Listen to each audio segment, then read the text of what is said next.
기도합니다. 여호와여, 어느 때까지 나를 영원히 잊으신나이까? 주의 얼굴을 나에게서 어느 때까지 숨기겠나이까? 나의 영혼이 번민하고 종일토록 마음에 근심하기를 어느 때까지 하오며, 우리 하나님 아버지, 다윗은 하나님 앞에서 절규하며 하나님을 찾았습니다. 지나간 우리 4개월 동안 나는 하나님을 경외하는 자로 살았으며 하나님을 믿는다고 신앙을 가지고 지금까지 왔습니다. 그러나 내 삶 속에서 얼마나 다윗처럼 하나님 찾기에 갈급했고 절규했는지 지난 4개월을 돌아보며 다시 한번 주님의 은혜 앞에 회개하며 이 시간을 주님 앞에 드립니다. 사랑하는 우리 성도들, 한 사람 한 사람 마음의 중심의 깊은 곳에서부터 세상이 나를 끌어가는 인생이 아니라 예수가 나를 끌어가는 인생이 되기를 원하고, 주의 보혈의 능력이 내 삶을 지배하는 그런 복된 삶이 되기를 원합니다. 좋으신 우리 아버지 하나님, 이 시간 우리가 하나님 주신 은혜 앞에 서서 주님을 찬양하며 경배합니다. 이곳에 주의 영광이 가득하게 하옵소서. 이곳에 주의 성령의 역사가 일어나게 하시고, 말씀하실 때에, 찬송하실 때에 나의 삶의 구원의 역사가 일어날 수 있는 그 초대교회 현장이 되기를 갈망합니다. 우리 하나님 아버지, 우리의 마음 자세가 주님을 만나고자 하는 간절한 마음으로 이 시간 참여하기를 원합니다. 십자가의 능력이 내 삶에 믿어지게 하시고 그 부활의 영광을 보고 달려갈 수 있는 삶의 여정이 되기를 원합니다. 도와주옵소서.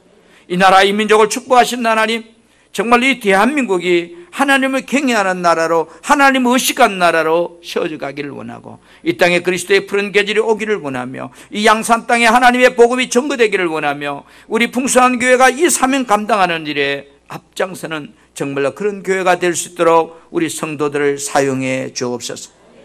우리 사랑하는 성도들이 경영하는 사업장 하나님 손에 있음을 고백합니다. 주님, 그들의 사업장을 정말로 주님의 사업장이 될 수 있도록 도와주옵소서. 직장 다니며 수고하는 우리 사랑하는 성도들, 그 직장이 나의 보금자리의 일터인 적, 내가 최선을 다해서 섬길 수 있는, 헌신할 수 있는 아름다운 삶의 터전이 될 수 있도록 축복해 주시고, 나를 통해서 그 기업에 도움이 될 수 있도록 하나님 정말로 열정을 도하여 주옵소서. 이 시간도 주님 앞에 우리가 지난 4개월 동안 주와 복음 위에 열심히 수고한 우리 사랑하는 장로님으로부터 모든 우리 소그룹장 각 구석구석마다 헌신한 교사들 이르기까지 하나님의 축복이 그들의 삶에 더 충만되어져가는 또 새로운 한 분기가 되어지기를 원하고, 그들의 삶에 하나님 축복하여 주셔서 감사합니다. 이 시간도 우리 하나님 앞에 우리가 나왔습니다. 내 인생의 무거운 짐 가지고 왔다면 정말로 이 예배를 통해 나갈 때는 다 내려놓고 정말로 기쁘고 즐거운 마음으로 성막에서 예배가 나갈 때 소망을 가지고 나가는 것처럼 기쁨으로 이전을 나갈 수 있도록 우리를 만져 주시옵소서.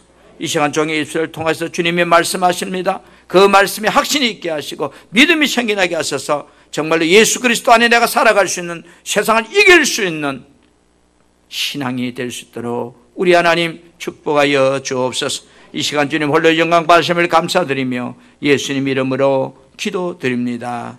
아멘.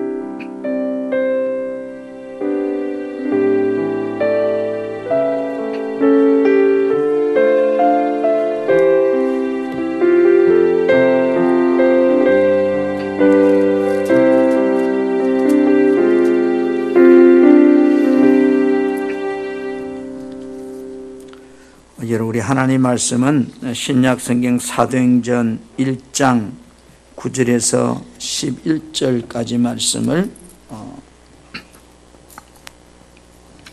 저와 여러분이 한 절씩 이 시간 하나님 말씀을 교독하겠습니다. 사도행전 1장 9절 말씀 제가 먼저 봅니다. 이 말씀을 마치시고 그들이 보는데 올라져 가시니 구름이 그를 가려 보이지 않게 하더라. 올라가실 때 제자들이 자세히 하늘을 쳐다보고 있는데 흰 옷 입은 두 사람이 그들 곁에 서서 11절에 이르되 갈릴리 사람들아 어찌하여 서서 하늘을 쳐다보느냐 너희 가운데서 하늘로 올라가신 이 예수는 하늘로 가심을 본 그대로 오시리라 하였느니라. 아멘. 자, 12절에는 제자들이 감람원이라 하는 산으로부터 예루살렘에 돌아왔다 이렇게 기록되어 있습니다. 문화라는 것이 참 중요한 것 같아요.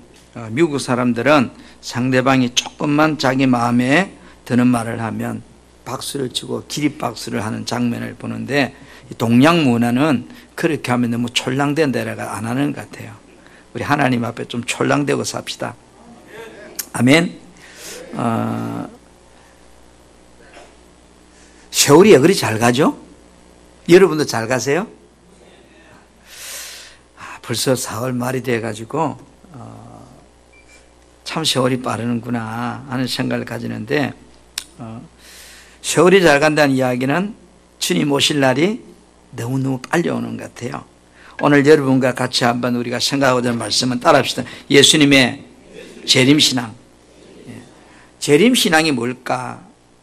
라고 하는 부분에 대해서 저와 여러분이 성경은 어떻게 말하고 있을까? 여러분 마지막 때란 말은 이런 겁니다. 예수님의 초림부터 재림까지를 마지막 때라고 그래요. 그러면 이 재림이란 말은 세상이 끝나는 날 예수 그리스도가 세상을 심판하시고 구원을 완성하기 위해서 세상에 다시 오시는 것을 재림이라 그래요. 그래서 재림은 예수님이 사람 되어서 이 땅에 오심으로부터 시작되어서 하나님이 인류 구원의 계획을 완성하는 것이 재림의 끝이지요.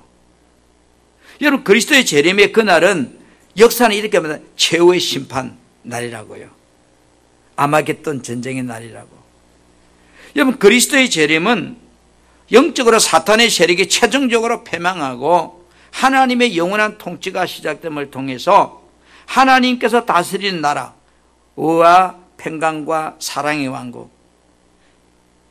어떻게 사자굴에 아이가 손을 넣어도 안전할까? 그날은 그렇게 된다는 거예요. 그래서 재림 사건에 대해서 요한계시록에서는 새 하늘과 새 땅에 대해서 묘사하고 있습니다. 그렇다면 오늘 저와 여러분, 우리는 어떤 신앙을 가지고 이 땅을 살아가야 될까? 우리는 재림신앙을 가지고 사는 자가 되어야 될 줄 믿습니다. 두 가지로 여러분하고 말씀을 나누고자 하는데요. 첫째는요, 따로 예수님의 재림은 사실이란 사실을 믿자. 저는 성경을 보다 보면 하나님이 어떤 기적을 행하시려고 할 때 앞에 우리에게 요구하는 내용은 이론적으로, 과학적으로, 심리적으로, 지식적으로 하나도 안 맞아요. 말도 안 되는 말씀을 하시면서 믿으라고 그래요. 그러면 내가 영광을 보리라 그래요. 그래서 성경은 믿음 없는 사람 눈을 보면 거짓말 투성이, 앞뒤가 안 맞는 책. 그러나 그거는 인간의 수준과 생각으로 볼 때 이야기지 하나님의 수준과 생각으로 볼 때는 능치 못함이 없는 거고 불가능이 없는 거고 모든 것이 이해가 되는 것이 성경입니다. 예수님께서 재림하는 그날이 언제인지 대해서는 정해진 날이 없다고 그랬어요.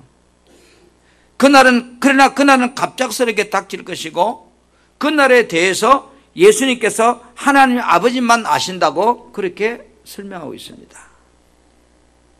예수 믿고 구원받은 성도는 재림의 때를 알 수 없기 때문에 주님은 우리에게 이렇게 말씀해요. 항상 깨어 있으라 그래요. 그때를 준비하며 살아야 한다고 주님은 우리에게 말씀해 주셨어요.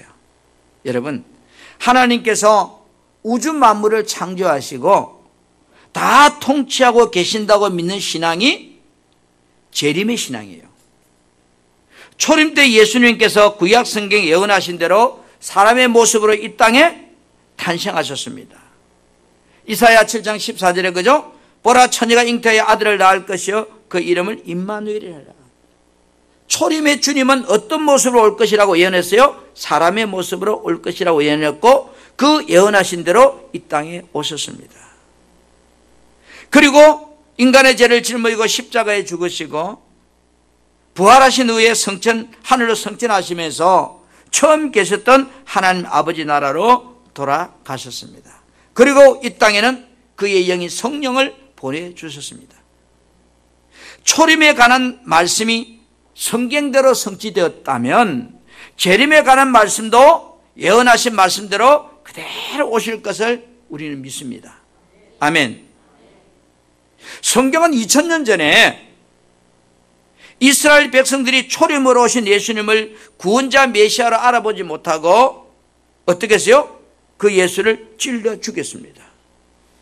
그런데 예수님께서 재림하시는 날 그들이 구원자이신 예수님을 알아보고서는 통곡하며 슬퍼하며 될 것이라고 재림의 예수에 대한 사건을 예언하고 있습니다. 구약성경 스가랴 12장 10절에 보니까 10절에 보니까 내가 다윗 지방과 예루살렘에 사는 백성들에게 자비와 은혜의 영을 주겠다. 그들은 자신들이 찔려 죽인 나를 보고 마치 외아들을 잃은 사람처럼 슬퍼 울게 될 것이다 그랬어요.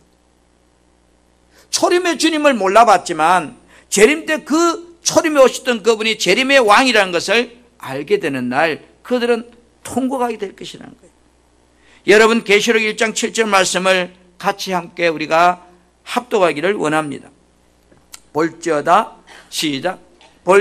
계시록 1장 7절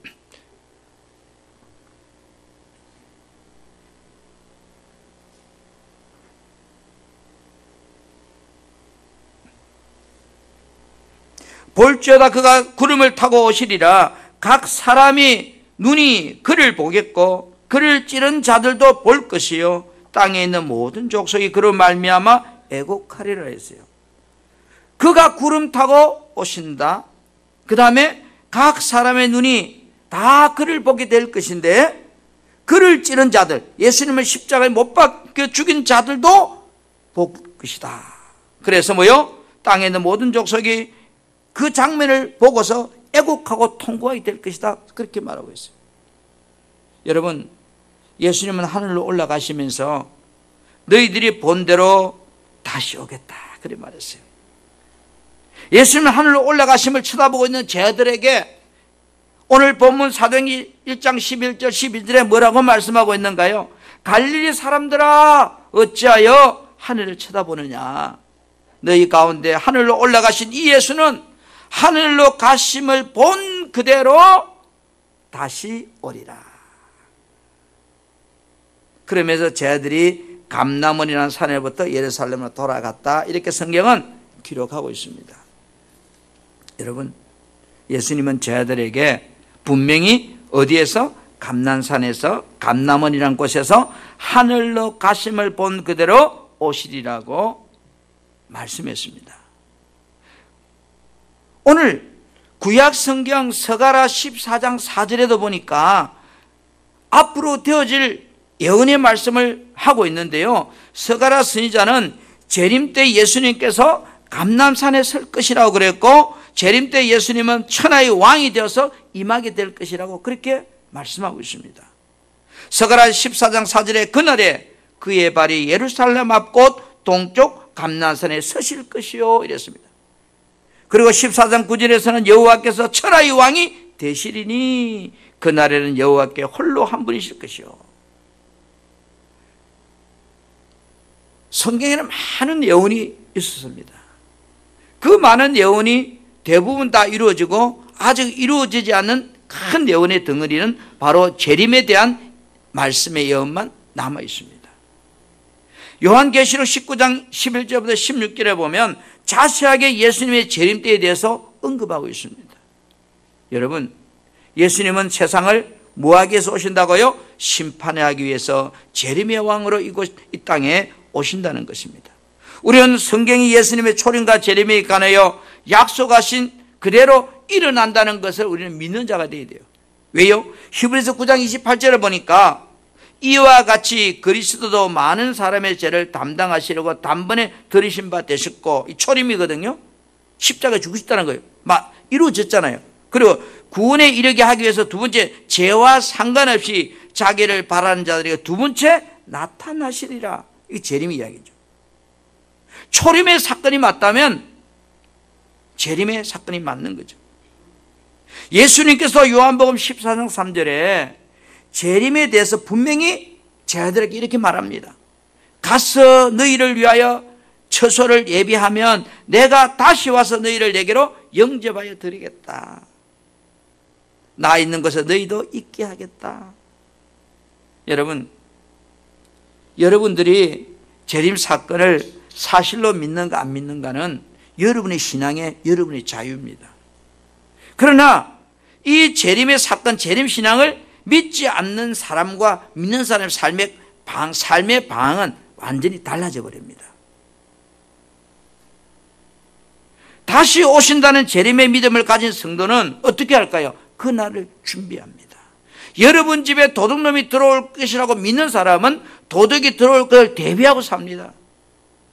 그러나 도둑이 올 것이라 해도 믿지 않는 사람은 대비하지 않지요.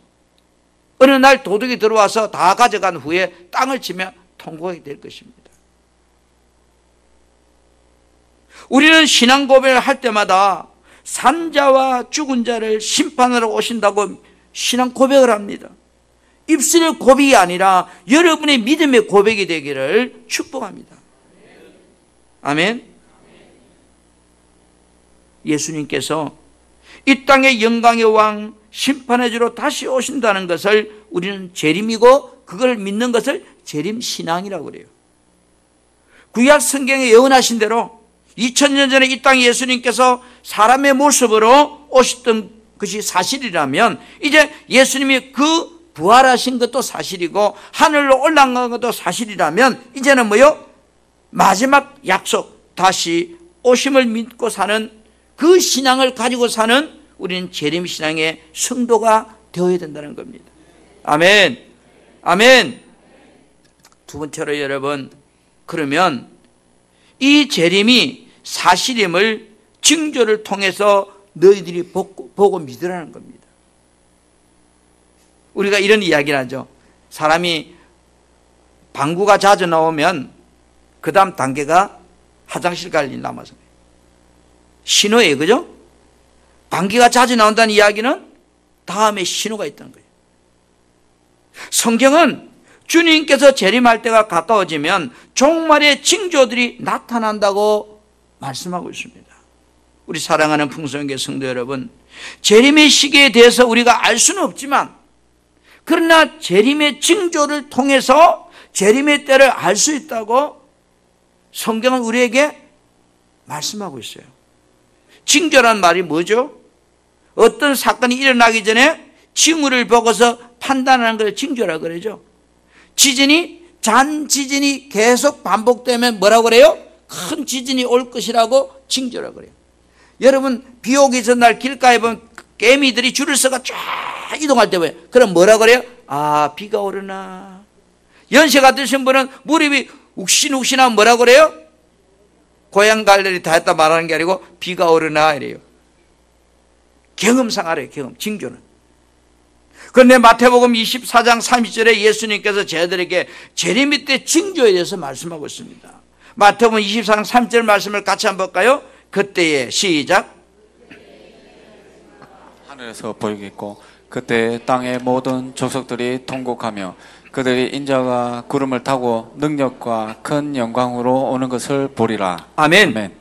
그때의 인자의 징조가 하늘에서 보게 된다는 거예요. 징조가 있다는 거예요. 그때 땅의 모든 족속이 통곡하게 된다는 거예요. 그들이 인자가 구름 타고 능력과 큰 영광, 만왕의 왕으로 심판주로 오신다는 거예요. 이것을 좀 더 쉽게 설명한 것이 마가복음 13장 28절에서 29절 말씀입니다. 여러분, 무화과 나무의 비유를 배우라 한번 생각해. 자연적 이야기합니다. 가지가 연해지고 잎사귀를 내면 무화과는 열매가 먼저 맺고 그 다음에 잎사귀가 납니다. 무화과 나무 잎사귀가 나기 시작하면 뭐가 가까웠다고요? 곧 여름이 시작된다는 것을 알리는 것이 무화과 나무입니다. 그 성경은 무화과 나무의 비유를 배우라. 그 가지가 연해지고 잎사귀를 내면 여름이 가까운 줄 아나니 이와 같이 너희가 이런 일이 일어나는 걸 보거든 인자가 가까이 곧 문 앞에 왔다고 믿어라. 이러면 여러분, 제자들이 예수님께 나와서 예수님, 세상 끝날에는 어떤 징조가 있습니까? 하고 예수님께 묻기 시작했습니다. 여러분, 마태복음 24장 3절에서 14절 말씀을 현대인의 성경으로 저와 여러분 한번 화면을 보면서 보기를 원합니다. 부탁합니다. 예수님이 감난산에 올라앉아 있을 때에, 자, 감난산에서 하늘 올라갔고 다시 감난산으로 오신다 했는데, 예수님이 감난산에 올라앉아 있을 때 제자들이 조용히 와서 물었습니다. 그 다음, 언제 이런 일이 일어나겠습니까? 또 주님이 오시고 세상 끝날 때에 어떤 징조가 있습니까? 하고 물었어요. 그 다음, 그러니까 예수님이 제자들에게 이렇게 대답하셨어요. 너희는 아무에게도 속지 않도록 주의해라. 그 다음, 많은 사람이 내 이름으로 와서 자기가 예수라고 이렇게 와서 내가 그리스도라고 말하고 많은 사람을 막 속이는 가짜 예수쟁이가, 가짜 예수가 많이 태어난다는 거예요. 나온다는 거예요. 그뿐 아니라 보세요. 난리와 전쟁, 소문을 듣거든 두려워하지 말아라. 난리와 전쟁 소문이 들려온다. 그러나 이제 두려워하지 말아라. 왜? 그런 일이 반드시 일어나야 하지만 아직 끝은 아니다는 거예요. 시작에 불과하다는 거예요. 그 다음, 그래서 민족과 민족이, 그죠? 민족. 지금 우크라이나하고 소련하고 싸우는 거는, 러시아하고 싸우는 민족이 아닙니다. 대한민국과 북한하고 싸우는 게 민족이죠. 민족과 민족이, 나라와 나라, 이거는 이제 우크라이나, 러시아죠. 그죠? 같은 민족들이, 이번에 수단도 전쟁 났어요. 또 저끼리 싸우고 있어요. 예멘도 마찬가지. 이게 민족이고, 나라와 나라가 서로 맞서 싸울 것이며 곳곳에 기근과 지진이 있을 것이다. 기후변화가 엄청나게 있을 것이다. 그러나 이 모든 것은 고통의 시작에 지나지 않는다. 고통의 시작이 불가능하다. 그때 너희는 사람들에게 잡혀서 고통을 당하다가 죽을 것이다. 나 때문에 모든 민족에게 미움을 받을 거예요. 예수 믿는다고 하고 미움 받는다는 거예요. 그 다음, 또 많은 사람들이 믿음을 떠나서 서로 배반하고 서로 미워하게 될 것이다. 많은 거짓 예언자들이 일어나서 많은 사람들을 속이고 거짓말하게 될 것이다. 그리고 악이 점점점, 이 말, 죄가 점점점 많아짐을 통해서 사람들이 사랑이 식어질 것이다. 사랑이 없어진다는 거예요. 그리고 그 다음 보세요. 그러나 끝까지 견디는 자는 뭐 한다는 거예요? 구원을 받을 것이다. 그 다음에 14절에 이 하늘 나라의 기쁜 소식이 온 세계에 전파되어 모든 민족에 전가될 것이니 그제야서야 세상의 끝날이 올 것이다. 지구에는 종족이 265개 종족이 있다고 그래요. 나라를 포함해서. 그런데 선교사들의 이야기를 들으면 지금의 선교가 그들이 믿든지 안 믿든지 그 땅에 복음이 들어간 나라는 약 한 250개국이 된다고 그래요. 그럼 거의 다 들어갔다는 거죠. 이 말은 무슨 말일까요? 주님의 재림이 임박했다는 거죠. 여러분, 예수님은 제자들에게 재림의 때가 가까워지면 나타나는 징조를 너희들이 보라는 거예요. 가짜 그리스도인이 많아지고 민족끼리 전쟁하고 나라끼리 싸우고 온 땅에 지진이 심해지고 기근이 일어나고, 여러분 우리나라에 올해 지진이 몇 번 난 줄 아세요? 올해 현재 54번이 났습니다. 우리나라 땅에 1.15부터 시작해서 현재 제일 많이 난 게 3.4까지 났습니다. 7.5 지진이 올해 몇 번 났을까요? 전 세계적으로 벌써 7.5 지진이 3번 났습니다. 아마 대한민국에 7.5 지진이 나면 다 부서지고 한 게 없을 것 같아요. 지금 인구의 반은 비가 오지 않아서 지금 현재 굶어 죽고 있습니다. 어느 땅에는 지금 이제 비가 너무 많이 와서 떠내려가고, 어느 땅에 비가 오지 않아서 식량이 고갈돼 버리고, 인간은 자연의 재난 앞에 감당할 방법이 없습니다. 우리는 그것이 하나의 누수거리로 지나가는지 모르지만 성경은 우리에게 그것이 종말의 때가 가까웠다거나 하나님의 징조라는 거예요. 사인이라는 거예요. 아멘. 우리는 뉴스를 보면서 아이고 또 7.5 지진이 나서 터키가 다 부사졌구나. 우리가 터키 주민들을 위해서, 트리키의 주민들을 위해서 성금을 모아 보내주자. 그것을 우리는 착각하면 안 돼요.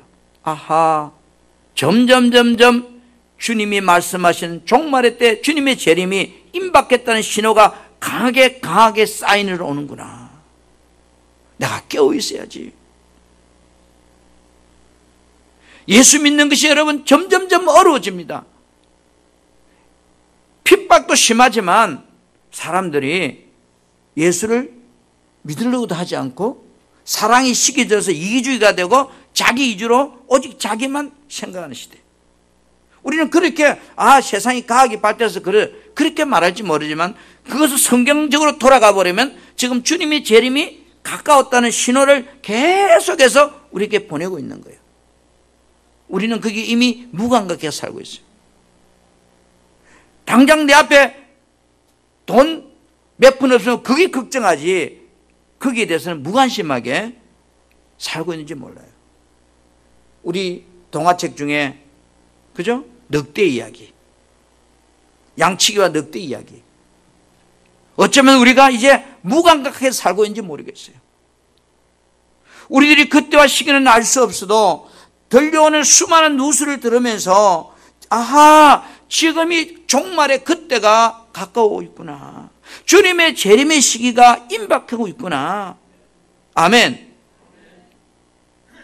최소한 그것만이라도 알면 우리는 준비하려고 하잖아요. 저는 도둑을 많이 맞아본 경험이 참 많습니다.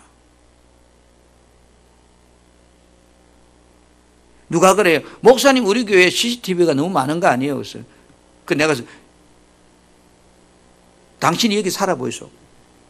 신경이 쓰이는가 안 쓰이는가. 주일날 한 번 오니 그렇지. 이 안에 사는 사람은요 불나도 걱정, 별의별 신경이 다 있습니다. 우리 교회는 공식적으로 58개 CCTV가 작동하고 있습니다. 대단히 많죠. 여러분이 우리 교회 안에 움직이는 모든 동선이 다 녹화가 됩니다. 그래서 경찰들도 우리 집 앞에 사고가 나면 우리 교회에 CCTV 도움을 받으러 옵니다. 제가 제 경험상 셰콤을 돈을 주고 한 달에 58,000원인가 셰콤을 좀 설치해 보니까 도둑놈이 셰콤을 딱 이용해 그 타임 맞춰가 가져가 버리더라고. 그래서 몇 번 셰콤 해가 그래서 셰콤을 안 하고 CCTV로 좀 바꾼 거예요. CCTV를 딱 달고 나니까 도둑놈이 행동이 없어져 버렸어요. 행간에 딱 들어오면 지 얼굴이 딱 이쁘게 나오니까 그만 가버리더라고.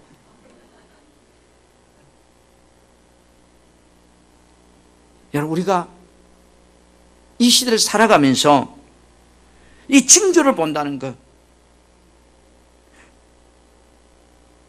욥이란 사람은 엄청난 고난 속에서도 재림에 대한 확신을 가지고 있었어요. 그래서 욥기 19장 25절부터 26절에 내가 알기에는 나의 대속자가 살아계시니 마침내 그가 땅 위에 서는 것이라 그랬어요. 고난 속에서 욥은 마침내 그가 이 땅에 재림할 것을 믿었다는 거예요. 초대교회 성도들도 재림 신앙을 가지고 있었기 때문에 그 엄청난 핍박과 고난 속에서도 베드로후서 3장 12절에 보니까 하나님의 날이 임하기를 바라고 간절히 사모했다 그랬습니다. 사도 요한은 밤모섬에 유배 가가지고 살면서 예수님이 보여주는 환상을 보면서 그 재림의 날을 고대하며 요한계시록 22장 마지막 20절에 내가 진실로 속히 오리라 하시거늘 할 때 아멘 주여 예수여 오시옵소서 주님 어서 오세요. 이 신앙으로 그는 밤모섬에서 유배 생활을 보냈습니다. 사랑하는 우리 성도 여러분, 오늘날 우리들에게 가장 중요한 것이 뭘까 하면 우리는 고민해 보아야 돼요. 아이를 키우고 교육하고 일하고 사업하는 것 우린 열심히 해야 돼요. 왜 열심히 해야 될까요? 재림의 시간이 임박했기 때문에 더 열심히 해야 돼요. 그래서 우리들에게 주님은 항상 깨어 있어서 주님의 재림을 생각하라고 그렇게 말씀하고 있습니다. 여러분, 마가복음 13장 35절에 37절 말씀을 같이 한번 이 말씀을 보기를 원합니다. 같이 읽을까요? 그러므로 시작. 그러므로 깨어 있으라. 집 주인이 언제 올는지, 혹 저물 때일는지, 밤중일는지, 다구울 때일는지, 새벽일는지 너희가 알지 못함이라. 36절 시작. 그가 호련히 와서 너희가 자는 것을 보지 않도록 하라. 깨어 있으라. 내가 너희에게 하는 이 말은 모든 사람에게 하는 말이니라 하시니라. 아멘. 아멘. 오늘 이 말씀은 모든 사람에게 하는 말이래요. 그래서 뭐라고 그래요? 따라합시다. 깨어 있으라. 깨어 있으라. 이 깨어 있으라 말은 무슨 말이냐면 잠자지 말 이 말이 아니고 내 영이 살아 있어야 된다는 거예요. 그 재림에 대해서 민감해야 된다는 뜻이에요. 혹 저물 때인지 밤중일지 다구울 때인지 새벽일지 우리는 알 수는 없지만 깨어 있으면 준비가 돼 있죠. 그가 홀련히 와서 예수님이 재림의 왕으로 홀련히 와서 너희가 자는 것을 보지 않도록 해라. 주님이 여러분에게 오실 때 잠자고 있는 사람이 되지 않게 해라. 마태복음 24장에는 열천의 비유를 하고 있습니다. 주님 오신다니까 10명의 처녀들이 신랑 맞을 준비를 하고 있습니다. 5명의 처녀는 기름도 준비하고 등도 준비했어요. 왜? 등이 불이 꺼지면 왜 꺼지죠? 기름이 없이 꺼지니까. 그래서 등 안에 있는 기름이 다 소진되고 나면 꺼질 수밖에 없잖아요. 그런데 문제는 주인이 언제 올 줄 알면 기름 딱 맞춰 가져가면 되는데 언제 올 줄 모르니까 기름을 충분히 가져가야 되는 거예요. 그래서 5명의 처녀는, 슬기로운 처녀들은 등과 기름을 동시에 준비했고 5명의 처녀는 등잔 안에 들은 기름만 들고 쉽게 말해 등불을 가져간 거예요. 그런데 주님이 빨리 왔을 때 기름이 떨어지게 오시면 되는데 주님 기름이 다 떨어진 후에 주인이 짱 하고 왔단 말이에요. 여러분, 우리가 마찬가지입니다. 기름이 바로 영적으로 말하면 성령 준비고 우리가 말하면 신앙생활이에요. 아멘.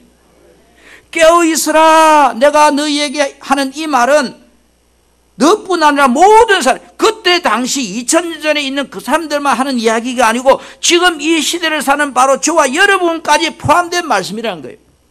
할렐루야.